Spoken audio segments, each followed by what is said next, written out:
নমস্কার, পোস্টিতে আপনাদের সবাইকে স্বাগত। শুরু করছি আজকের বিশেষ অনুষ্ঠান। আপনাদের সঙ্গে রয়েছি আমি সুপ্রিয়।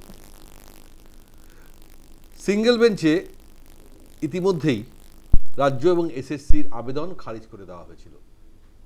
আবেদন ছিল যে নতুন নিয়োগ প্রক্রিয়ায় যাতে অযোগ্যদের সুযোগ দেওয়া হয়, কিন্তু পত্রপাঠ তা খারিজ করে দিয়েছিলেন সিঙ্গেল বেঞ্চ। কিন্তু সেই অর্ডারকে চ্যালেঞ্জ করে ডিভিশন বেঞ্চে ফের মামলা করে এসএসসি আর সরকার। আর সেখানেও একইভাবে একই আবেদন যে এই নিয়োগ প্রক্রিয়ায় চিহ্নিত অযোগ্যদের সুযোগ করে দেওয়া হোক, এবং আদালতের বেশ কিছু পর্যবেক্ষণও ছিল একই রকমভাবে একই প্রশ্ন। তাহলে কেন বারবার এই চিহ্নিত অযোগ্যদের জন্য এসএসসি এবং সরকার মরিয়া চেষ্টা করে যাচ্ছে? আমরা আগেই বলেছি যে চাল থেকে কাকড় আলাদা করা সম্ভব হয়নি, বা বলা ভালো যোগ্য অযোগ্য তালিকা পৃথক করা হয়নি, যার দরুন সুপ্রিম নির্দেশে 26,000 শিক্ষক অশিক্ষক কর্মীর চাকরি চলে গিয়েছে। তারপরেও শিক্ষা দপ্তরের আবেদনের পর শুধুমাত্র যোগ্যদের 31শে ডিসেম্বর অবধি চাকরি করার সুযোগ দেওয়া হয়েছে। কিন্তু তার মধ্যেই এসএসসিকে বলা হয়েছে সম্পূর্ণ নিয়োগ প্রক্রিয়া শেষ করতে। কিন্তু নিয়োগ প্রক্রিয়ার বিজ্ঞপ্তি দেওয়ার পরেও এখনও অনেক প্রশ্ন, অনেক বিতর্ক তৈরি হয়েছে, যার পরে আমরা দেখছি একের পর এক মামলা ইতিমধ্যেই ডিভিশন বেঞ্চ, সিঙ্গেল বেঞ্চে হয়ে চলেছে। কিন্তু কেন যোগ্যদের থেকে অযোগ্যদের কথা বারবার বলা হচ্ছে? তাই আজকে প্রতিবেদন শুরু করব ডিভিশন বেঞ্চে আজকে রাজ্যের আবেদন কী ছিল তা নিয়ে। শুনুন। আমি তো ঢুকে গেছি, চেয়ারটা কি চেয়ার? কয়েকদিন আগে নিয়োগ বিজ্ঞপ্তি নিয়ে প্রশ্নের মুখে পড়ে রাজ্য এবং এসএসসি। অযোগ্য হিসেবে চিহ্নিতরা নতুন নিয়োগ প্রক্রিয়ায় অংশ নিতে পারবে না, নির্দেশে জানান বিচারপতি সৌগত ভট্টাচার্য। সিঙ্গেল বেঞ্চের নির্দেশের বিরোধিতা করে ডিভিশন বেঞ্চে আবেদন জানায় রাজ্য সরকার এবং এসএসসি। সেই মামলার শুনানিতেই প্রশ্নের মুখে এসএসসি। বিচারপতি জিজ্ঞেস করেন, কেন দাগীদের পাশে দাঁড়াচ্ছে এসএসসি? দাগীদের পাশে দাঁড়ানোর কোনো অবস্থান এসএসসি রয়েছে? দাগীদের অংশ নেওয়া বা না নেওয়ায় কিভাবে প্রভাবিত হচ্ছে এসএসসি? এসএসসির আইনজীবী কল্যাণ বন্দ্যোপাধ্যায় বলেন, একই অপরাধে কেউ দুবার শাস্তি পেতে পারে না। আমি চাই দাগীদের পরীক্ষায় বসতে দেয়া হোক। সুপ্রিম কোর্ট গোটা নিয়োগ প্রক্রিয়াই বাতিল করেছে, তবে তো দাগী শিক্ষকরা যাদের পড়িয়েছে তাদেরও বাতিল করতে হবে। এরপরই কল্যাণ বন্দ্যোপাধ্যায় জানান, চাকরিহারাদের মধ্যে 1801 জন চিহ্নিত দাগী রয়েছে। এদের মধ্যে 180 জন নতুন নিয়োগ পরীক্ষায় ইতিমধ্যে আবেদন করেছেন। ফিরদৌস শামীম বলেন, 14 জুলাই ফর্ম ফিলআপের শেষ দিন। আমি নম্বর ভ্যারিয়েশন নিয়ে চ্যালেঞ্জ করছি। এসএসসির পক্ষ থেকে এই ডাটাও দেওয়া হয়েছে। এখনো পর্যন্ত 2,60,000 জন অনলাইন অ্যাপ্লিকেশন করেছে, তাদের মধ্যে 188 জন তারা টেন্টেড ক্যান্ডিডেট, এবং এসএসসির মোতাবেক সর্বমোট টেন্টেড ক্যান্ডিডেটের সংখ্যা 1801। আমি জানি না কোথা থেকে এই সংখ্যা পেয়েছেন। সুপ্রিম কোর্টের জাজমেন্টে পরিষ্কার যে এসএসসি নিজেরা কি ডাটা দিয়েছিল। আমি জানি না সময়ের সঙ্গে সঙ্গে দাগীর সংখ্যা কিভাবে কমে যায়। এরপর মামলার শুনানি বুধবারের মতো স্থগিত হয়ে যায়। বৃহস্পতিবার এই মামলার ফের শুনানি। সিঙ্গেল বেঞ্চে মুখ পুড়েছে এসএসসির, ডিভিশন বেঞ্চেও কি মুখ পুড়বে? সিঙ্গেল বেঞ্চের রায় কি বহাল রাখবে ডিভিশন বেঞ্চ? সেক্ষেত্রে এসএসসি এবং রাজ্যের অস্বস্তি আরও বাড়বে মনে করছে আইনি মহল। News time. আমরা দেখছিলাম আজ ডিভিশন বেঞ্চে কি আবেদন রাখা হয়েছিল এসএসসি এবং রাজ্যের তরফ থেকে। কিন্তু এখানে আরও একটা খুব উল্লেখযোগ্য বিষয়, যে বিষয়টা না বললে নয়, যে চিহ্নিত দাগীদের অর্থাৎ যারা অযোগ্য তাদের একটা তালিকা বা সংখ্যা প্রকাশ করেছে আজ এসএসসি। বলা হয়েছে যে 1801 জন চিহ্নিত অযোগ্য প্রার্থী, আর টোটাল যে পরীক্ষা অ্যাপ্লিকেশন করা হয়েছে তার মধ্যে হচ্ছে 2,60,000। তার মধ্যে মাত্র নাকি 188 জন চিহ্নিত অযোগ্য যারা অ্যাপ্লিকেশন করেছেন। কিন্তু যেহেতু সিঙ্গেল বেঞ্চ ইতিমধ্যেই অর্ডার করে দেওয়া হয়েছে যে যদি যোগ্য পরীক্ষার্থী ছাড়া কোনো অযোগ্য পরীক্ষার্থী যদি ফের আবেদন করেন তাহলে কিন্তু সেই আবেদন বাতিল করতে হবে। এখন সেটাই চ্যালেঞ্জ করে ডিভিশন বেঞ্চে গিয়ে ফের একবার অযোগ্যদের হয়ে সওয়াল করছেন। তাহলে বিরোধীরা যে কথা বারবার বলেন বা মামলাকারীরা যে কথা বারবার বলেন যে কোথাও না কোথাও সেই অযোগ্যদের আরও একবার সুযোগ করে দেওয়ার চেষ্টা করছে এসএসসি এবং রাজ্য। আমরা এই অনুষ্ঠান শুরু করবো, আর তার আগে আমরা আলাপ করে দেবো আমাদের সঙ্গে যারা উপস্থিত অতিথি আছেন তাদের সঙ্গে। আমার ডান দিকে রয়েছেন টিএমসির কর্মী সমর্থক রাজু ঘোষ, রাজুবাবু আপনাকে স্বাগত। আমার বাদিকে রয়েছেন বিজেপির মুখপাত্র সমজিৎ ঘোষ, সমজিৎবাবু আপনাকে স্বাগত। বাইরে থেকে রয়েছেন বিশিষ্ট আইনজীবী শামীম আহমেদ, শামীমদা আপনাকে স্বাগত। আমাদের সঙ্গে রয়েছেন রাজনৈতিক বিশ্লেষক দেবাশিস ঘোষ, দেবাশিসদা আপনাকেও স্বাগত। আমি প্রথম প্রশ্ন রাখবো শামীম আহমেদের কাছে। শামীম সাহেব, আজকের আবার ডিভিশন বেঞ্চে যে সওয়াল করা হয়েছে চিহ্নিত অযোগ্যদের জন্য, এবং টেন্টেড প্রার্থীদের একটা সংখ্যাও বলা হয়েছে যে 1801 জন চিহ্নিত, তাহলে কোথাও কোথাও কিভাবে যে এই সংখ্যা কখন বাড়ছে কখন কমছে, যদি এতই এই তালিকা এসএসসির হাতে থাকে তাহলে সেই তালিকা কেন সুপ্রিম কোর্টে দেওয়া হলো না, প্রথম প্রশ্ন।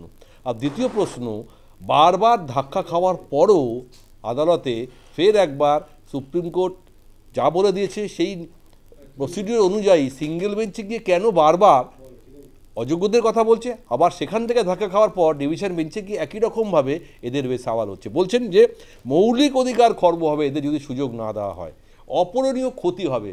তাদের ক্ষতিটা কি শুধুমাত্র অযোগ্য প্রার্থীদেরই হবে? যোগ্য যারা এতদিন ধরে রাস্তায় বসে আন্দোলন করে যাচ্ছে তাদের কথা কে ভাববে?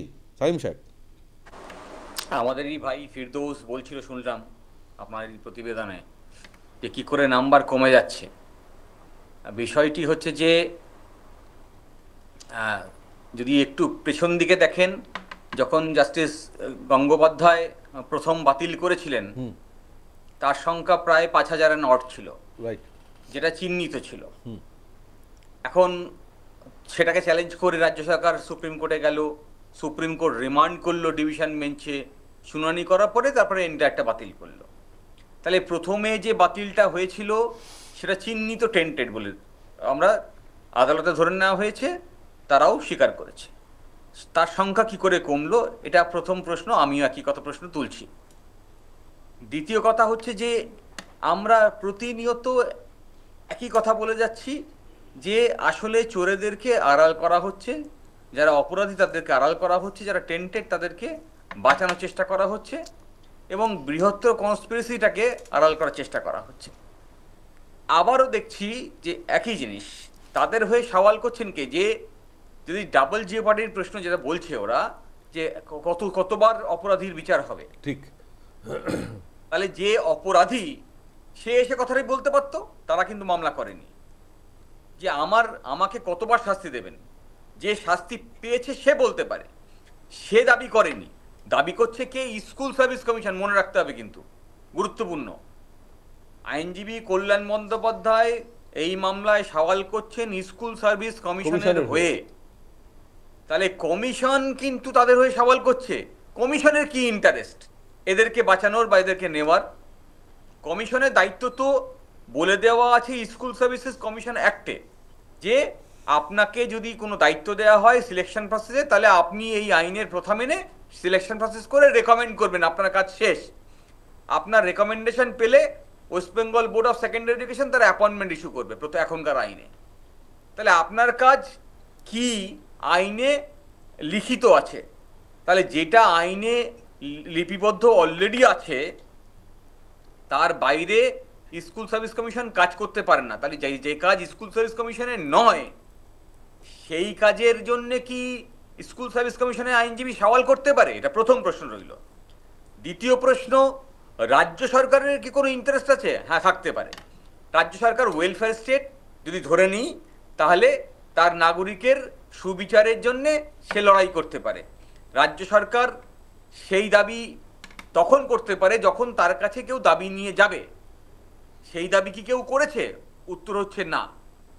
তৃতীয় হচ্ছে যে যারা অভিযুক্ত তারাও আদালতে আসেনি, তাহলে কার ইন্টারেস্টে, কোন ইন্টারেস্টকে আসলে প্রোটেক্ট করার জন্য এই করছে? আসলে আমরা বারে বারে এর আগেও বলেছি, টাকাটা নিয়ে রেখেছে, হ্যাঁ, আর এই টাকাটা যদি ফেরত দিতে হয় সেই ফেরত দিতে পারবে না তারা, আর অপরাধীগুলো সামনে চলে আসবে, আর টাকা ফেরত না দিলে এদের হাতে মার খাবে। এরাও মুখিয়ে আছে যে টাকা দিয়েছি, চাকরি আমাকে দিতে হবে। আর তার জন্য দেখবেন সুপ্রিম কোর্ট যেখানে বলছে যে এই বিধি মেনে আপনাকে সিলেকশন করতে হবে এই সময়ের মধ্যে, তখন দেখবেন যে একই দিনে রিক্রুটমেন্ট রুলস বদলে ফেলছে, সেই একই দিনে নতুন ভ্যাকেন্সি ডিক্লেয়ার করছে। ঠিক। রুলসে নতুন ভ্যাকেন্সি নিয়ে আসতে গেলে রিপোর্ট করতে হয়, তার সেখান থেকে ভ্যাকেন্সি রিপোর্ট করে আবার কমিশনে, তার একটা সেন্ট্রালাইজ ক্যালকুলেশন হয়, তারপরে হয়। একই দিনে যেদিন রুলস বেরোচ্ছে সেদিনকে কি করে ভ্যাকেন্সি রিসিভ করলো সেই প্রশ্নও আসে। এই রুলসের মধ্যে দেখবেন যে যারা টিচিং এক্সপিরিয়েন্স আছে তাদের জন্য এক্সট্রা মার্কস দেওয়া আছে। তাই যাদের আপনার টিচিংশিপ বাতিল করলো, টিচারশিপ বাতিল করলো সুপ্রিম কোর্ট, তাদেরকে পাইয়ে দেওয়ার জন্য আবারই 10 মার্কস করে এক্সট্রা দেওয়া হচ্ছে। আসলে আপনাকে সেই অপরাধকে আড়াল করার জন্য পরের পর আইনের বিরুদ্ধে কাজ করে যাচ্ছে রাজ্য সরকার। তাহলে একটা সরকার যার আইনের নিরিখে কাজ করার কথা ছিল, সে প্রতিনিয়ত আইন লঙ্ঘন করে কাজ করে যাচ্ছে। আর তার যে বাকি প্রতিনিধিগুলো আছে, স্কুল সার্ভিস কমিশন বলুন বা তার আধিকারিকরা বলুন, তারাও এই একই অপরাধের সঙ্গে সম্পৃক্ত হয়ে আছে। আগামী দিনে, এর আগেও এই প্রশ্ন তুলেছি, যে কমিশন অপরাধ করে বসে আছে সেই সব লোকগুলোকে না সরিয়ে কি করে আবার নিরপেক্ষভাবে সিলেকশন প্রসেস হবে, যা সেদিনকে আমি বলেছিলাম তা আবারও প্রমাণিত হচ্ছে। ফলে কিছু আশা করার নেই। আর একই কথা বলতে ভালো লাগছে না বারবারে, এরপরে জনগণ বলবে আর পিঠের ছালটা আমরা তুলে নেবে এদেরকে। বেশ বেশ বেশ শামীম স্যার, শুনলাম খুব স্বাভাবিকভাবেই যে অযোগ্য ক্যান্ডিডেটদের জন্য আজকে এই পুরো প্যানেল 2016 এসএসসি প্যানেল বাতিল হয়ে গেল, এবং টাকার বিনিময়ে যারা চাকরি পেল, যাদের জন্য এতগুলো যোগ্য শিক্ষক আজ পথে বসতো, চাকরি হারা হলো, আজকে সেই অযোগ্যদের জন্য আবার এসএসসি রাজ্য সরকার আবেদন করছে। তাহলে আমাদের তো এই প্রশ্ন বারবার আসে যে যারা যোগ্য, যাদের মেধার ভিত্তিতে যারা চাকরি পেয়েছিল, তারাই তো এখানে অপরাধী হয়ে যাচ্ছে। তাদের হয়ে সওয়াল করছেন না, সওয়াল করছেন কাদের হয়ে? যারা অযোগ্য, চিহ্নিত অযোগ্য, এবং সেই চিহ্নিত অযোগ্য সংখ্যাটাও যত সময় যাচ্ছে কমে যাচ্ছে। তাহলে এরপরে আর কতটা সামনে আসবে, প্রকাশ্যে আসবে যে দুর্নীতির বিষয়টা, যে যেখানে সরকার এবং এসএসসি এদের ছাড়া আর অন্য কোনো কিছু ভাবতে পারছে না। তাই তো বিরোধীদের যে কথা বলছি বারবার, সেটাই সত্য, যে টাকা নিয়েছি, তাই টাকা নিয়েছি বলে আজকে আমরা এদের পাশেই দাঁড়াবো, যোগ্যরা পরে ভাববো। বলুন। মাননীয় সুপ্রিম কোর্ট যে অর্ডারটা দিয়েছেন, যে টোটাল 26,000 ফুল প্যানেলকে বাতিল করেছে, এর মধ্যে থেকে কোথাও বলা হয়নি যে নতুন করে, যখন বলা হয়েছে যে নতুন করে পরীক্ষার ব্যবস্থা করতে হবে, সেখানে কোথাও মেনশন করে বলা হয়নি যে শুধুমাত্র যারা যোগ্য তাদেরকেই পরীক্ষা দিতে হবে। তাহলে এই কথাটা যদি বলতো, অযোগ্যদের টাকা ফেরত দেওয়ার কথা বলেছিল, ওটা বলছি, একটু বলতে দিন। সুপ্রিম কোর্ট বলেছেন যে অযোগ্য বা যোগ্য আলাদা নয়, বলেছে এদের পরীক্ষার ব্যবস্থা করতে। সেখানে মেনশন করেনি যে অযোগ্য যারা আছে তারা পরীক্ষায় বসতে পারবে না। এবার হচ্ছে যে অযোগ্য কারা, যোগ্য কারা, এইটা যদি সুপ্রিম কোর্ট বলে দিত যে এই 1801 জন বাদে সকলে এখানে এক্সাম দিতে পারবে, এই 1801 জন দিতে পারবে না, তাহলে পরে সেই জায়গায় নিশ্চয়ই আইন মেনে সেইভাবে করা হতো। একবার তাদেরকে অযোগ্য বলে চিহ্নিত করা গেছে, তার ডিটেলস রিপোর্ট সিবিআইয়ের কাছে আছে, সিবিআই সেটা সুপ্রিম কোর্টকে দিয়েছে। তাই সিবিআই সুপ্রিম কোর্টকে দিয়েছে বলেই আজকে 1801 ফিগারটা আসছে। যদিও মিডিয়া ট্রায়ালে বলা যায় যে 5000, কিন্তু আসলে যেটা সুপ্রিম কোর্টে যেটা হয়েছে সেটা আমরা এখন জানতে পারছি 1801 জন যারা অযোগ্য বলে যাদের বিরুদ্ধে অভিযোগ উঠেছে, প্রমাণিত নয়, একটা প্রমাণিত নয়, এখনো মামলা চলছে, বিচারাধীন বিষয়, সম্পূর্ণ এখনো বিচার প্রক্রিয়া শেষ হয়নি। এখানে তাদেরকে দেখুন, কোনো মানুষ, এই রাজ্য সরকার মানবিক সরকার, মাথায় রাখতে হবে, এটা সিপিএম নয় যে সিপিএম সবসময় ক্ষতিকারক, যে নিজেরা কখনো ভোট পাচ্ছে না বলে, মানুষ তাদেরকে প্রত্যাখ্যান করছে বলে এই মানুষকে মানে ব্যতিক্রম করে দিতে হবে, বিপদগ্রস্ত করে দিতে হবে, যাতে মানুষ, যেহেতু তাদের ভোট দিচ্ছে না, কোনো মানুষকে ভালোভাবে থাকতে দেবে না, মানুষকে বিভ্রান্ত করার চেষ্টাই নয় শুধু। মানে করে কি ভোট রাজনীতিতে উঠতে যাওয়া যায় আপনার মনে হয়? এটা একটা ইস্যু নয়। না না না, চাকরি নিয়োগে যে দুর্নীতি হয়েছে, এ তো আর নতুন করে বলার কিছু নেই। এইটাই পরে আসছি, যারা এই থেকে কোটি কোটি টাকা উদ্ধার হয়েছে, যাদের এই চাকরি যাওয়ার পিছনে যারা মামলা করেছে, তারা সবাই সিপিএম এর সাথে যুক্ত। আমাদের শামীম দেখুন, সাহেব এখানে যিনি না, আমার বসে মনে হয় রয়েছেন কোনো রাজনৈতিক উনিও দলের- সিপিএম এর সাথে যুক্ত, প্রত্যেকটা না, যারা এখানে চাকরি না, খেতে চায় দেখুন, তারা সবার একটা প্রত্যেককে সিপিএম এর individuality সাথে আছে। যুক্ত। উনি না, আইনজীবী, না আইনজীবী আর নয়, বাকিরা আমি যারা বলছি আছেন, সিপিএম সবাই কোনো না কোনো মানসিকতায় পেশার সঙ্গে যারা যুক্ত। না বলছি এরা চায়, কেন চায়? কারণ বাংলার মানুষ এদেরকে প্রত্যাখ্যান করেছে, বাংলার মানুষের এদেরকে সর্বনাশ করতে হবে কোনোভাবে, কারণ বাংলার মানুষ যখন এদেরকে চাইছে না, তাহলে বাংলার মানুষের সর্বনাশ করাটাই এদের মূল দেখুন, প্রধান এই উদ্দেশ্য। লজিকটা না এর সঙ্গে ম্যাচ না, করছে না, না। বাংলার মানুষের মানবিক সর্বনাশ মুখ্যমন্ত্রী, করা যায় না। মানবিক বাংলার মানুষের মুখ্যমন্ত্রী, না সর্বনাশ বলছি করা যায় না। না বলছি বেশ, সুপ্রিয় বেশ, দা, না দেবাশিস একটুখানি দা, দেবাশিস দা। সুপ্রিয় দা, তৃণমূল একটু- করলে বোধহয় চোখ লজ্জাটাও হারিয়ে যায়। বেশ দেবাশিস দা, রাজুবাবু ঠিক বলছেন, একেবারে ঠিক বলছেন। কারণ পার্থ চ্যাটার্জির বাড়িতে সিপিএম গিয়ে পয়সা রেখে এসেছিল, পার্থ চ্যাটার্জির বান্ধবীর বাড়িতে। সমস্ত চাকরিগুলো, শোনা যাচ্ছে না? হ্যাঁ শোনা যাচ্ছে। হ্যাঁ, আমি বলছি যে পার্থ চ্যাটার্জির বাড়িতে সিপিএম গিয়ে পয়সা রেখে এসেছিল। রাজুবাবু ঠিক বলছে, পার্থ চ্যাটার্জির বান্ধবীর বাড়িতে। রাজুবাবু ঠিক বলছেন যে যে সমস্ত লোকে আজকে চাকরিটা চুরি করেছে সেগুলো সব সিপিএম এর লোক। রাজুবাবু ঠিক বলছেন। মানে খুব অবাক লাগে যে এনারা কি সকালবেলাতেও মদন মিত্র হয়ে যান, বা বিকালবেলা সন্ধ্যেবেলা এখন 8টা বাজে দেবাশিস দা, অভিযোগ মানে প্রমাণিত নয়, আপনারা তো অভিযোগ করেছেন, প্রমাণ কোথায়? কোর্টের রায় কোথায়? সব তো অভিযোগ, অভিযোগের ভিত্তিতে দোষী সাব্যস্ত করবেন।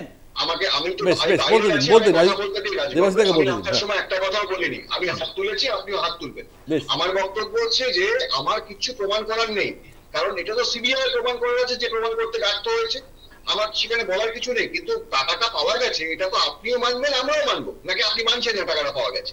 এই টাকাটা এলো কোথা থেকে? এই টাকার সোর্স কি? সেটা তো ইডি বলবে কোথা থেকে টাকা এলো। ইডি প্রমাণ করতে পারি না এখনো কোথায় কার টাকা, কিসের টাকা। আপনি সাধারণ মানুষ হিসেবে বলুন না যে পার্থ চ্যাটার্জির বান্ধবীর বাড়িতে তো টাকা এলো কি করে? জেলে বসে আছে তো পার্থ চ্যাটার্জি। আপনার লজ্জা করছে না যে পুরো তৃণমূল এসে পুরো শিক্ষা ব্যবস্থাটাকে আজকে কোথায় নামিয়ে নিয়ে গেছে? আপনার লজ্জা করছে না আজকে ছেলেগুলো দিনের পর দিন রাস্তায় বসে আছে? আপনারা শাহজাহানের জন্য কোর্টে গিয়ে কেস করছেন, যে অযোগ্য প্রার্থী তাদের জন্য গিয়ে কোর্টে গিয়ে দাঁড়াচ্ছেন। আপনার লজ্জা করা উচিত, মানে সেটাও আপনারা হারিয়ে ফেলেছেন। তার কারণটা হচ্ছে যে আজকে আপনাদের সমস্ত এইসব টেনা মেনা গোনা, এরা গিয়ে তো বিভিন্ন মহিলাদের ধর্ষণ করছে কলেজে কলেজে, এরা জিনিস তৈরি করছেন তো সব করে তৃণমূলে। তাদেরকে বাচ্চা ছেলেদের ধরে প্রদর্শন করে। আজকে আপনারা তো সেই যৌনাঙ্গ খুলে ফেলেছেন বলে লজ্জা বলে একটা বস্তু নেই। আপনারা তো শেষ হয়ে গেছেন, আপনার লজ্জা করবে কি করে? মানে এবং আপনাদের একটা খুব বড় ভরসা যে আপনারা জানেন আপনাদের নেত্রী কোনোভাবে কেন্দ্রীয় নেতৃত্বের সাথে একটা ভালো টাই আপ করে রেখেছে, যে যত ইচ্ছে চুরি করুক, যত ইচ্ছে রাগাজাগি করুক, যত ইচ্ছে দুষ্কৃতি হোক, সিবিআই ওদের কিছু বলবে না, উল্টে আপেল কেজরিওয়ালকে ধরে আনবে। মানে এটাই তো আপনাদের আজকে জায়গা, আর তো কোনো জায়গা নেই। মিছিমিছি সাথে লড়াই দেখাচ্ছেন, আর পুরো পশ্চিমবঙ্গে লুটে পুটে শেষ করে দিচ্ছেন।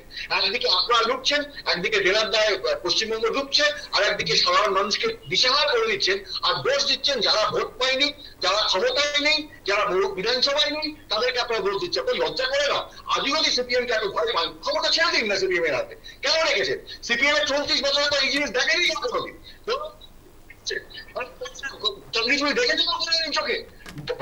দিনের পর দিন ছেলেগুলোকে রাস্তায় বসে আছে। আপনারা কি করেননি, কি বাকি রেখেছেন? মহিলাদের ইজ্জত থেকে শুরু করে, চাকরি থেকে শুরু করে কি বাকি রেখেছেন আপনারা সেটা বলুন।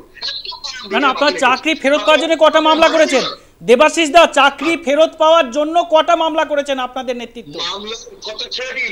না এটাই বলতে হবে যে চাকরি যাতে ফেরত পায়, তারা যাতে চাকরি পায়, এর জন্য কি ব্যবস্থা করেছেন আপনারা? চাকরি পাবে না চাকরিটা কারা পাবে? যারা চাকরি, যারা হারিয়েছে, চাকরি হারাদের জন্য আপনারা রয়েছেন। অযোগ্যরা পাবে না। না যারা যোগ্য চাকরি হারা তাদের জন্য আপনারা কোনো মামলা করেছেন? বলেছেন যে এরা চাকরি পাক? একটা মামলা দেখেন আপনি, কোথাও করেননি। শুধু চাকরি যাক এটাই আপনারা মামলা করেছেন। আজকে বিকাশ বাবু যদি এই জিনিসটা ঢিল না মারতো মৌচাকে, এই তো প্যান্ডোরার বক্স খুলতো না।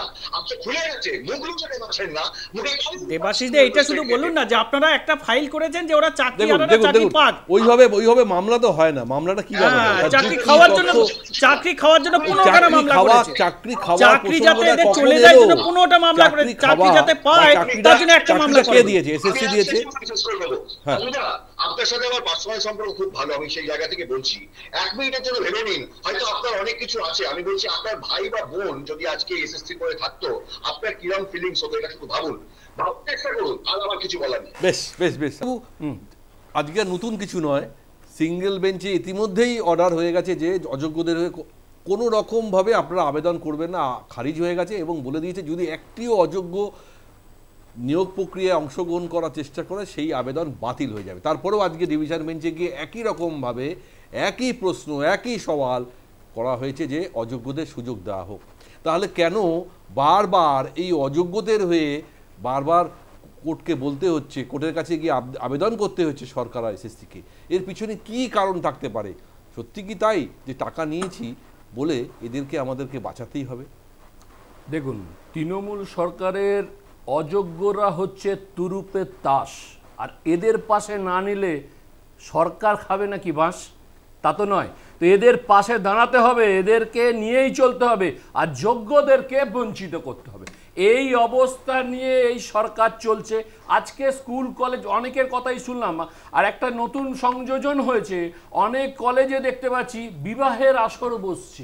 হ্যাঁ, হয়েছে তো, আজকে দেখেছি আমরা সুন্দরবন। শিক্ষার অবস্থা কোথায় চলে গেছে? আর কদিন পরে স্কুল কলেজগুলো বিয়ের জন্য ভাড়া দেবে? এই জায়গায় নিয়ে দাঁড়িয়ে গেছে মিথ্যাশ্রী এবং প্রতিশ্রুতি দেওয়া মুখ্যমন্ত্রী বাংলার। তো বাংলায় এসএসসিতে যারা মানে যোগ্য, যারা পরীক্ষা দিয়ে পাস করেছে তাদের চাকরির জন্য দাঁড়াচ্ছে না, যারা অযোগ্য তাদের জন্য দাঁড়াচ্ছে। তাহলে কি হচ্ছে? যে অযোগ্যরাই হচ্ছে এখানে যোগ্য, আর যোগ্য যারা তাদের জন্য কিছু করার দরকার নেই এই সরকারের। এই সরকারের সব থেকে যে জিনিসটার অভাব সেটা হচ্ছে সদিচ্ছা। আর এই সরকারের আর একটা প্ল্যানিং, সেটা হচ্ছে গিয়ে যে কোনো উপায় কোর্টে এই কেসটাকে রেখে দিয়ে 31শে ডিসেম্বর অবধি চালিয়ে দেওয়া। আর 31শে ডিসেম্বর চালিয়ে দেওয়ার পর এর ছেলেগুলোর সমস্ত ভবিষ্যৎটা নষ্ট হয়ে যাবে। আর সরকার তখন বলবে আমি তো চেষ্টা করেছিলাম, কিছু করতে পারলাম না, কি হবে? তাহলে নতুন করে পরীক্ষা দাও। যে ছেলে মেয়েগুলো চাকরি করছিল তাদের একটা করে পরিবার আছে। ধরুন যারা চাকরি করছিল তাদের মানে একটা করে কোনো না কোনো জায়গায় স্ট্যাটাস অনেক বেড়েছে, ব্যাংক লোন নিয়েছে আর গাড়ি ফাড়ি কিনেছে। এবার তারা এখন কি করবে বলুন? গভীর জলে চলে গেছে তারা। এই সরকারের কোনো রকম বিন্দুমাত্র ইচ্ছা নেই যে তারা চাকরি পাক। যোগ্যদেরকে আলাদা করে দেবার জন্য অনেকবার বলেছে, তাতেও এই সরকার উদাসীন। এই সরকারের এখন একটাই কাজ, এই যে আমি বললাম না যে অযোগ্যদের জন্য কেন দাঁড়াচ্ছেন, আজকে অযোগ্যদের এই জন্য দাঁড়াচ্ছেন যদি এদের চাকরি চলে যায়, এরা যদি বাড়িতে বাড়িতে দৌড় করে, তখন এখানকার যারা নেতারা টাকা নিয়েছে, আজকে পার্থ চট্টোপাধ্যায় বাড়িতে এত টাকা, হ্যাঁ, তো সেখানে যে এই রকম আরো ছোট বড় মেজো মাঝারি নেতারা যখন টাকা নিয়েছে তার বাড়িতে গিয়ে যখন হানা দেবে, তো তার থেকে বাঁচার জন্য অযোগ্যদের পাশে দাঁড়ানোটা এই সরকারের সব থেকে বড় শ্রেয়। তাই জন্য দাঁড়াচ্ছে। আমরা বারংবার বললেও, কোর্ট বারংবার বললেও, সরকারটা চলছে এমন একজনের হাতে, তিনি তো মিথ্যাশ্রী এবং তিনি প্রতিশ্রুতি দিতে ভালোবাসেন। প্রতিশ্রুতি দেওয়া হয়ে গেছে, প্রতিশ্রুতি পালন করার জন্য তার যে নৈতিক কর্তব্য, এইটুকু করার ক্ষমতা তার নেই। আর যদি থাকতো তাহলে যোগ্যরা জায়গায় পৌঁছে যেত, আর অযোগ্যদের জন্য তাহলে তাদের শিঘরে পৌঁছতে হতো। এবং যারা এই কাজ করেছে, যেই সব মাঝারি ছোট বড় নেতা, তারা আজকে জেলে যেত, কিন্তু তারা যাবে না। কারণ এই সরকারের একটাই পলিসি, তারা বেঁচে থাকলে এসো করে খাই 25-75 ভাগ, যেমন করে হোক পার্টিতে দাও। সিন্ডিকেট টাকা তোলা একদম স্বাভাবিকভাবেই। এবং অযোগ্য চিহ্নিত অযোগ্যদের কাছ থেকে বেতন ফেরত নেওয়ার নির্দেশ দিয়েছিল সুপ্রিম কোর্ট। এখনো সেটাও বেশবাও চলে, যাই না আদৌ সেই প্রক্রিয়া কবে সম্পন্ন হবে। আমরা ছোট্ট একটা বিজ্ঞাপন বিরতি নেব, ফিরে আসবো, সঙ্গে থাকুন। ফিরে এলাম বিজ্ঞাপন বিরতির পর। আজকে আরও একটি মামলার বিষয়ে আমরা আলোচনা করব। যদিও নিম্ন আদালতের শিয়ালদা কোর্টে আজ আবেদন করেছিলেন, গতকাল আবেদন করেছিলেন, তার শুনানি ছিল। অর্থাৎ অভয়ার বাবা মা যে ক্রাইম সিন, অর্থাৎ আরজি করের যে ঘটনা সবাই আপনার মনে আছে, গত বছর 9ই আগস্টের সেই ঘটনা, এবং তারপরে অনেক কিছু আমরা দেখেছি যে নাগরিক সমাজ পথে নেমেছিল। তিলোত্তমা এই তরুণীর ধর্ষণ খুনের পর অনেকটা সময় কেটে গেছে, কিন্তু তার বাবা মা যে বারবার তদন্ত প্রক্রিয়া নিয়ে প্রশ্ন তুলছিলেন, তদন্তের গতি প্রকৃতি নিয়ে প্রশ্ন তুলছিলেন, সিবিআই কেন কাজ করছে না, করলেও কেন এখনও আমার মেয়ের আসল অপরাধী ধরা পড়ছে না, তা নিয়ে তিনি প্রশ্ন তুলছেন। এবং লাস্ট তাদের আবেদন ছিল শিয়ালদা কোর্টে যে ক্রাইম সিনে আমাদেরকে যাওয়ার সুযোগ করে দেওয়া হোক। যদিও সেই আবেদন আজকে খারিজ করে দিয়েছে, কিন্তু তার মধ্যে সবথেকে উল্লেখযোগ্য, অর্থাৎ হয়তো আইন অনুযায়ী এই আবেদন কখনোই তাদের পক্ষে যাওয়া উচিত নয়, কিন্তু সিবিআই তাহলে কী করছে? সিবিআই নো অবজেকশন দিয়েছিল, অর্থাৎ পরিবার যে আবেদন করেছিল সেখানে নো অবজেকশন করেছিল আদালতে। অর্থাৎ তাহলে প্রশ্ন হচ্ছে, এবং বিচারকও যে প্রশ্ন বারবার করছেন, সিবিআই তো শোচনীয় অবস্থা, তারা তাহলে কী করেছে, কী তদন্ত করেছে? তাদের কি ফরেন্সিক ঠিকঠাক মতন কাজ করেনি যেখানে অভয়ার পরিবার এই প্রশ্ন তুলছে? তাহলে এই সিবিআইকে এখনও ভৎসনা শুনতে হচ্ছে আদালতে। আমি জানি না, এখনও পর্যন্ত অনেকগুলো ইস্যু, যে ইস্যুতে সিবিআই প্রত্যেকটা কেসেই ডিটেলিং করছেন, হয়তো বিচার ব্যবস্থার মধ্যে রয়েছেন, আদালতে যাচ্ছেন, চার্জশিট ফাইল করছেন, কিন্তু রেজাল্ট কিন্তু এখনও আশানুরূপ আমরা দেখতে পাইনি। কিন্তু এই অভয়ার একটা এত সেন্সিটিভ ইস্যু, যেখানে বারবার তার পরিবার বিচার চাই বলে স্লোগান দিচ্ছেন, জুনিয়র ডাক্তার ফোরামরা রয়েছেন, নাগরিক সমাজরা রয়েছেন, কিন্তু এখনও সেই অভয়ার বিচার পর্ব কিন্তু এখনও মিটে উঠতে পারছে না। তাহলে সিবিআই কীভাবে তদন্ত করছে? পরিবার তো ভরসা করেছিলেন এই সিবিআইয়ের উপরে, আজকে আদালতে সেই সিবিআইয়ের উপরেই ভর্সনা শুনতে হচ্ছে। আমার এই প্রশ্ন শামীম সাহেবের কাছে। শামীম সাহেব, কোথাও কি মনে হয় যে পরিবার হয়তো কিছুটা বিভ্রান্ত, তারা বিভিন্ন রকমভাবে বিভিন্ন আইনজীবীদের কাছে গেছেন, কথা বলেছেন, ভরসা রেখেছেন, আমি জানি না কোনো রাজনৈতিক কোনো যোগ তাদের সঙ্গে আছেন কি না, যেটুকু মনে হচ্ছে তারা নেই, তারা হয়তো নিজেরাই প্রচেষ্টা করছেন, কিন্তু তারা হতাশ, তারা যা যা চাইছেন, যা যা করছেন, কোথাও তারা কিন্তু জড়িয়ে ফেলছেন যে সিবিআই তাদের সঙ্গে কোঅপারেট করছে না, উল্টে তারা বলছেন সরকারের সঙ্গে সিবিআই মিলে আজকে তদন্তর গতি প্রক্রিয়া আজকে এই জায়গায় দাঁড়িয়েছে, নাহলে আজকে সিবিআইকেও আদালতে এরকম ভৎসনার শিকার হতে হতো না।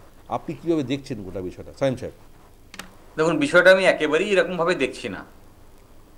একটা জিনিস খুব স্পষ্ট আমার কাছে, যেহেতু আমি আইনজীবী হিসেবে এই মামলার সঙ্গে যুক্ত ছিলাম দীর্ঘদিন ধরে এবং সমস্ত নথি ঘেটেছি, যদি আমাদেরকে তদন্ত করার অধিকার থাকতো আর যদি অপরাধীদের ধরার দায়িত্ব থাকতো, এই অধিকার যদি আমাদের থাকতো, তাহলে আমি যা নথি ঘেটেছি তা থেকেই আমি বলে দিতে পারতাম যে এই 1, 2, 3, 4, 5, 6 এদের মধ্যে অপরাধী লুকিয়ে আছে, এদেরকে ধরলেই খুঁজে পাওয়া যাবে। এইটুকু নথি, এইটুকু এভিডেন্স আছে। এখন আমি যদি সেই সঠিকভাবে তদন্তকে সঠিক ডিরেকশনে নিয়ে যেতে চাই, তবেই তা সম্ভব, না হলে সম্ভব নয়। দীর্ঘদিন ধরে আমরা 2-3টে কথা বলছি। এক, যে অভয়ের পরিবার কোনোদিন সিবিআই তদন্ত চায়নি। অভয়ার পরিবার, Kolkata police, West Bengal police, CBI এদের অতীতের রেকর্ড সম্পর্কে অবগত, এবং সঠিকভাবেই তাই তারা প্রার্থনা করেছিল আদালতের কাছে যে একটা ইন্ডিপেন্ডেন্ট অফিসারদের টিম তৈরি করে দেওয়া হোক ইনভেস্টিগেশন করার জন্য। এখন আদালত তার নির্দেশ দিয়েছে। আদালত যখন নির্দেশ দিচ্ছে, ডিভিশন বেঞ্চে আমরা ছিলাম, ফার্স্ট হাফে কোর্ট ডাইরেকশন দিচ্ছে সিডি নিয়ে আসুন। সিডি দেখে অসন্তোষ প্রকাশ করছে কলকাতা হাইকোর্ট যে কলকাতা পুলিশ কোথাও একটা হাইড করার চেষ্টা করছে, ফলে দেশের যে প্রিমিয়ার এজেন্সি তাকে তুলে দিই, ভরসা রাখতে হবে। আদালত সিবিআইকে তুলে দিয়েছে। সেদিন সাংবাদিক থেকে, ওই আদালত থেকে নেমে সাংবাদিকদেরকে জানিয়েছিলাম, সিবিআই আরও একবার সুযোগ পেল তাদেরকে প্রমাণ করা যে তাদের যে দক্ষতা আছে, অস্বীকার করছি না আমরা, সেই দক্ষতা তারা আবারও একবার প্রমাণ দেবে এবং পলিটিক্যালি মোটিভেটেড হবে না, মিসডিরেক্টেড হবে না। কিন্তু আমাদের অভিজ্ঞতা ধীরে ধীরে যা দেখিয়েছে তা হচ্ছে যে আসলে মূল অপরাধী এবং পরবর্তীকালে কলকাতা পুলিশের অপরাধকে ঢাকার জন্য তারা যোগসাজশে কাজ করেছে। খুব স্পষ্ট ভাষায় আমরা এটা বলেছি বারে বারে। এবং এই যে এই যুক্তি কোথাও, শামীম সাহেব, এই যুক্তি কোথাও কি মনে হয় এর সঙ্গে রিলেট করে? মানে একটা সিবিআই এর মতন প্রিমিয়ার এজেন্সি। আমি আপনার উত্তর দেব, এবং সে কারণেই এই যে পুকুরে মাছ আছে কিনা বোঝার জন্য দেখবেন একটুখানি ওই চারা ফেলে দেখতে হয়, খাবার মাছ আছে, খাবার ফেলে দেখবেন মাছ একদিকে জড়ো হয়ে যাচ্ছে। তো এই যে আমরা এই অ্যাপ্লিকেশন করলাম যে আমাদের ক্রাইম সেল যেতে দাও, তার সবার আগে যারা আপত্তি করার দরকার ছিল সে হচ্ছে যারা ইনভেস্টিগেটিং এজেন্সি। আমরা আদালতেও যখন ইনভেস্টিগেশন চলে, যখন তদন্তকারী সংস্থা কোনো রিপোর্ট জমা দেয়, আদালত সেই রিপোর্ট আমাদেরকে দিতে দেয় না, দেখতে দেয় না। তার কারণ হচ্ছে তদন্ত চলাকালীন সেই রিপোর্ট যদি বাইরে চলে আসে তাহলে তদন্তটা মিসডিরেক্টেড হতে পারে, আদারওয়াইজ ইনফ্লুয়েন্সড হতে পারে। সেই জন্যে সেই জায়গাটা সবসময় আলাদা করে প্রিজার্ভ করা হয়। তাহলে এইখানে এই অ্যাপ্লিকেশনে সবার আগে যাকে অবজেকশন দিতে হতো সেটা হচ্ছে সিবিআই। ঠিক। কিন্তু সিবিআই সেখানে নো অবজেকশন আসলে সমর্থন করছে, নো অবজেকশন দিচ্ছে। এইটা ইন্ডিকেশন দেয় যে পুকুরে মাছ আছে। এতদিন ধরে যে আমরা ভাবছি যে যোগসাজশে কাজ করছে, আসলে কিছু তদন্ত করছে না, আসলে সারেন্ডার করছে যে আমরা কিছু করতে চাই না। প্রথমে আদালতে বিভিন্ন সময়ে বিভিন্ন রকম স্টেটমেন্ট করছে এবং ইনকারেক্ট এবং ইনকনসিস্টেন্ট স্টেটমেন্ট করছে। আমি বিভিন্ন দিনের আর্গুমেন্ট এবং যা নথি তা থেকে আমি এই কথা দেখাতে পারবো যে কতটা ইনকনসিস্টেন্ট স্টেটমেন্ট করছে বারে বারে আদালতের কাছে, সেটা নিচের কোর্ট হতে পারে, হাইকোর্ট হতে পারে। এই অবস্থান সিবিআই নিয়েছে এবং যখন আমরা বারে বারে বিভিন্ন এক্সপার্টদের ওপিনিয়ন নিয়ে যখন জমা দিচ্ছি তখন সেটাকে কাউন্টার করার মতো দক্ষতা তাদের নেই, কারণ তারা আগে যে স্টেটমেন্ট দিয়েছে আদালতকে সেটা ইনকারেক্ট স্টেটমেন্ট করার জায়গা নেই। একজন লোক যখন অপরাধ বারে বারে করতে থাকে না, তখন সেই অপরাধ ঢাকা দেওয়ার জন্য আরো একটা অপরাধ করে ফেলে। এখন যতগুলো তদন্তকারী সংস্থা আনফরচুনেটলি এই তদন্তের সঙ্গে যুক্ত হয়েছে, তারা এক অপরাধ করেছে আর সেই অপরাধকে আড়াল করার জন্য আবার এভিডেন্স ট্যাম্পার করেছে। সেই অপরাধী সেই তদন্তকারী সংস্থাকে বাঁচার জন্য আর একটা তদন্তকারী সংস্থা তারাও ওই অপরাধের সঙ্গে সম্পৃক্ত হয়েছে। আসলে যারা ভিকটিম আর যারা আমরা অপেক্ষমান এই সারা পশ্চিমবঙ্গ, সারা দেশ এবং সারা পৃথিবী জুড়ে, তাদের ফ্রাস্ট্রেশনের কারণ হচ্ছে কারণ দেশের তদন্তকারী সংস্থা সবকটা তারা নিরপেক্ষতা দেখাতে পারলো না। তাদের যে এক্সপার্টাইজ আছে, তারা কেউ অদক্ষ আমি বলবো না, তাদের দক্ষতা আছে, সেই দক্ষতা দেখাতে পারলো না, কারণ তারা আসলে অপরাধীদের ধরতে যা দরকার ছিল, যে উদ্দেশ্য নিয়ে তারা কাজ করার কথা ছিল, তারা ঠিক উল্টো কাজ করছে এবং অপরাধীদের আড়াল করার চেষ্টা করছে। দুর্ভাগ্যের হলো এটা সত্য।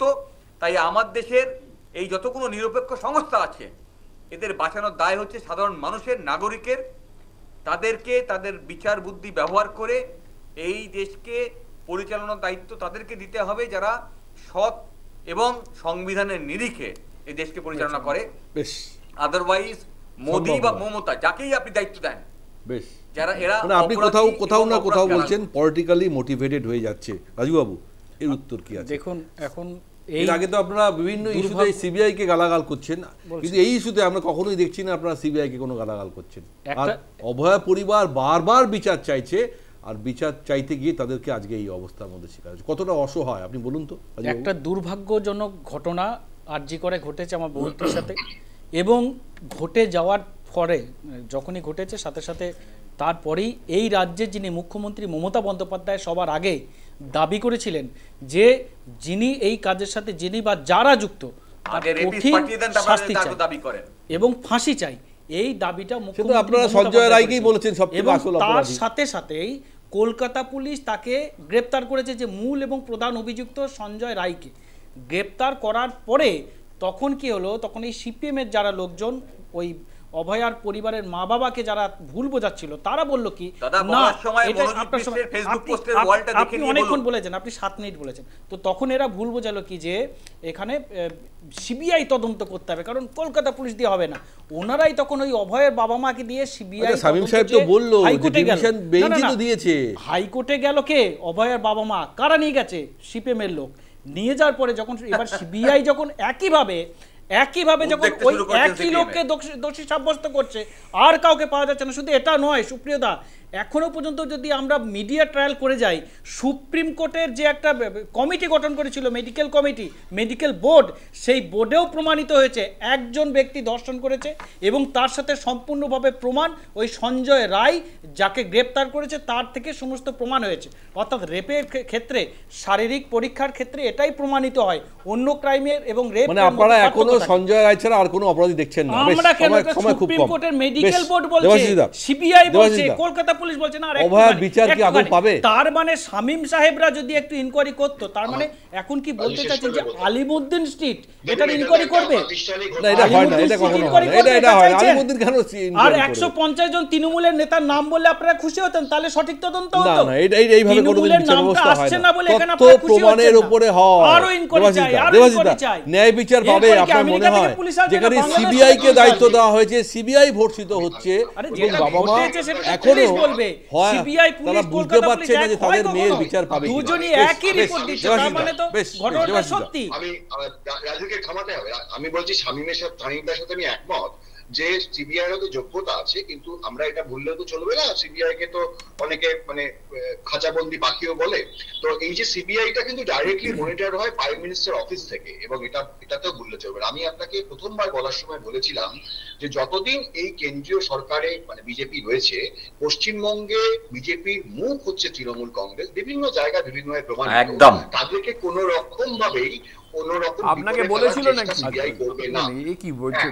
দুই হচ্ছে যে আমি এখানে সিপিএম কে সাপোর্ট করতে আসি রাজু, কিন্তু একটা কথা বলতে হচ্ছে যে এই যে ধর্ষণ নিয়ে এত কথা বলছো তুমি বা সবাই বলছে তৃণমূলের লোকেরা, আমি আপনাকে একটা উদাহরণ দিচ্ছি। সিপিআইএম এর এক নেতাকে না ধর্ষণের অভিযোগে বহিষ্কার করে দেওয়া হয়েছে। সেই নেতাকে তৃণমূল তুলে ট্রেড ইউনিয়নের নেতা বানিয়েছে এবং রাজ্যসভায় বোধহয় পাঠিয়েছে বা পাঠাবার প্রচেষ্টায় চালাচ্ছে। মানে এই যে ধর্ষকদের একটা জায়গা করে দেওয়া, এটা কিন্তু তৃণমূলী কালচার। এবং সেই জায়গা থেকে আজকে কেন্দ্রীয় সরকারের যে যে সংস্থা আছে তারা তৃণমূলকে এখানে হেল্প করছে। এর মধ্যে তো নতুন করে কিছু বলার নেই। আপনি অভয় থেকে তামান্না ধরুন, কসবা ল কলেজে দেখুন, একই মানে এই যে পাশাপাশি ধানতলা, বানতলা, রানাঘাট সবকিছু ধরবেন। বলতে দিন আমি বলতে চাইছি যে ব্যাঙ্গ থেকে শুরু করে লজ্জায় মাথা কাটা যাচ্ছে। মেয়েকে কলেজে পাঠাবো কি করে সেটা নিয়ে ভাবনা শুরু হয়ে গেছে পশ্চিমবঙ্গের প্রতিটা সাধারণ মানুষের। আজকে এটাই হচ্ছে তৃণমূল জামানা। এবং এখানে দুর্ভাগ্য এটাই, স্বাধীনতা শুধু আমার গলা মেলাতে হচ্ছে যে এই যে সিবিআই, এর প্রতি তো মানুষের ভরসা ছিল। আজকে কেন্দ্রীয় সরকার এমন একটা জায়গায় সিবিআই কে নিয়ে যাচ্ছে যে সিবিআই শুধুমাত্র কেন্দ্রীয় সরকার কাঠের পুতুল হয়ে যাচ্ছে, এবং যেখানে মনে করছে প্রয়োগ করছে, সেটা অরবিন্দ কেজরিওয়াল হোক বা যে কেউ, আর যেখানে মনে হচ্ছে প্রয়োগ করা যাবে না সেখানে বিদ্রোহ করছে এবং সুতো দিয়ে টেনে দিচ্ছে। সেটা মমতা ব্যানার্জি থেকে শুরু করে শুভেন্দুর ওই টাকা থেকে শুরু করে হোক, যাই হোক, আজকে নারদা সরদা থেকে শুরু করে হোক, কোন ইস্যুই সলভ করতে পারছে না। তার কারণ প্রতিটা ভেস্টেড ইন্টারেস্টে বিজেপি জড়িয়ে আছে। এবং এখানে আপনাকে বারবার বলছি, এই ইস্যুর এই প্রাতিষ্ঠানিক হত্যা আমরা সত্যি চেষ্টা করবো, হয়তো সবাই মিলে চেষ্টা করবো, পশ্চিমবঙ্গবাসী চেষ্টা করবে, কিন্তু ততদিন কিছু সম্ভব নয় যতদিন বিজেপি কেন্দ্রীয় সরকারের ক্ষমতায় আছে এবং মমতা ব্যানার্জি। বেশ, আমি সমিতি উত্তর নেব। সমিতি পরিষ্কার স্পষ্টভাবে কিন্তু দেবাশিস দাও বললেন, স্বামী সাহেব বললেন, কোথাও না কোথাও সিবিআই পলিটিক্যালি মোটিভেটেড। এবং আরো একটা বড় যোগ্য হচ্ছে যে দিদি মোদি কোথাও না কোথাও সেটিং আছে, যেখানে সিবিআই কাজ করছে, যেখানে প্রয়োজন সঠিক তথ্য প্রমাণ দিয়ে আসল অপরাধীকে ধরার, সেখানে নিষ্ক্রিয়। কেন?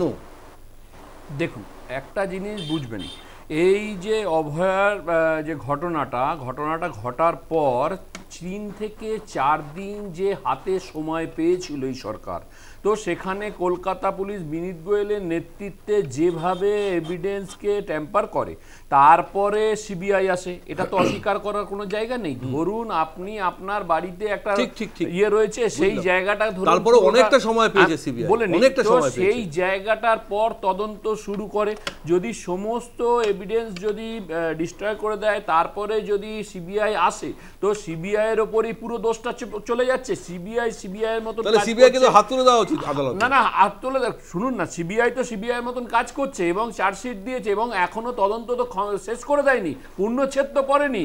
তো সেইখানে যখন এখনো সাপ্লিমেন্টারি চার্জশিট দেয়নি, দেবে নিশ্চয়ই, তারা কাজ করছে, সেখানে তো আমরা কিছু বলতে পারি না। থানার আইসি অভিজিৎ বাবু ছাড়া পেয়েছেন, কিন্তু এ তো মানে আবারও তো ডাকবে, এইভাবে যদি মনে করেন যে সিবিআই কাজ করছে না, সিবিআই কাজ করছে, কিন্তু এই সরকার যদি তথ্য প্রমাণকে লোপাট করে দিয়ে রাস্তায় দিদিমণি যদি হেঁটে পড়ে, হাঁটার পর বলবে আমি তাদের পাশে আছি, তো তারপরে কি করে কি করবে? নারদা কেন কিছু হচ্ছে না এখনো? সমস্ত জায়গাতে শিক্ষক নিয়োগে কেন এখনো কিছু হচ্ছে না? সবটাই তো সিবিআই দেখছে। দেখুন, সমস্ত জায়গাটাই সিবিআই দেখছে। সিবিআই তাদের একটা স্বশাসিত সংস্থা, তারা তাদের মতন কাজ করছে এবং কাজটা নিশ্চয়ই ঠিক করে। তো এটা তো এই নয় যে মঙ্গল গ্রহ থেকে পুলিশ নিয়ে এসে কাজ করবে।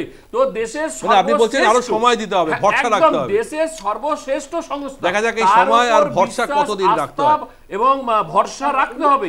এছাড়া সারা ভারতবর্ষে কোন রকম কিছু করা যাবে না, কারণ দেশটা চালাচ্ছে আমাদের যশস্বী প্রধানমন্ত্রী নরেন্দ্র দামোদর দাস মোদিজি। তো মোদিজির ওপর ভরসা রাখতে হবে।